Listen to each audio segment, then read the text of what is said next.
रहनी नहीं हरावा में यारवा बा बाकी पियावा जब फोन कइले बाकी बहारवा से आवतनी तो तहर जियारवा नहीं खे करत कि तू नहीं हरावा कि रहनी जाय के न जाई बनई हरावा आज टेलीफोन जाय के न जाई बनई हरावा आज टेलीफोन आई हो और का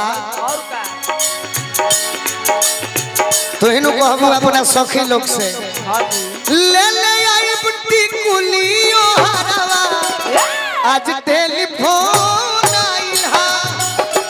ले ले आई बुट्टी कुलियो हरावा आज टेलीफोन आई हो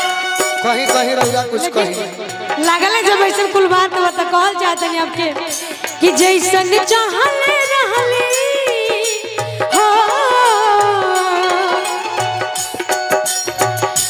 जैसन चाहले रहली वैसन संयम मोर पड़े सावर न गोर बड़े हो थोड़े छरहर पातर मोर थोड़े थोर बड़े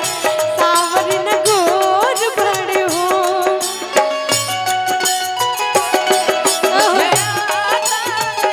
तेरे सिवा कोई और कहीं मुझे क्या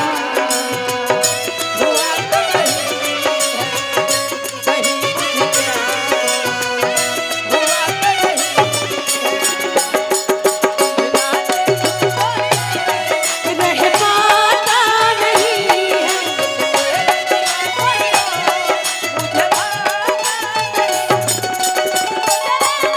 पियवा मोर बड़े सावर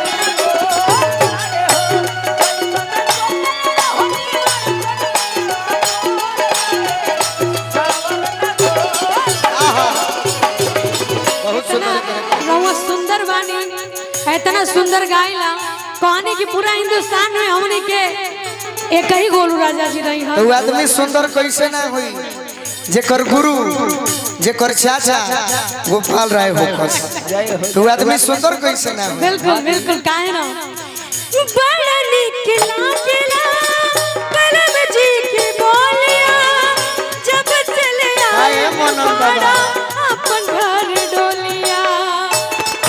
काय मनम बाबा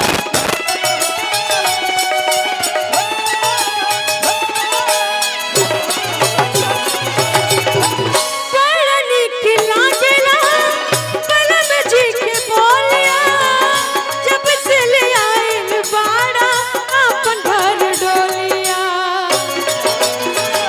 कि बनके हमरा जिंदगी हो कि बनके हमरा जिंदगी में आए मजूर बड़ा सावर न गोर बड़ा हो जैसन सोचले रहले वैसन पियवा मोर बड़ा सावर न गोर बड़ा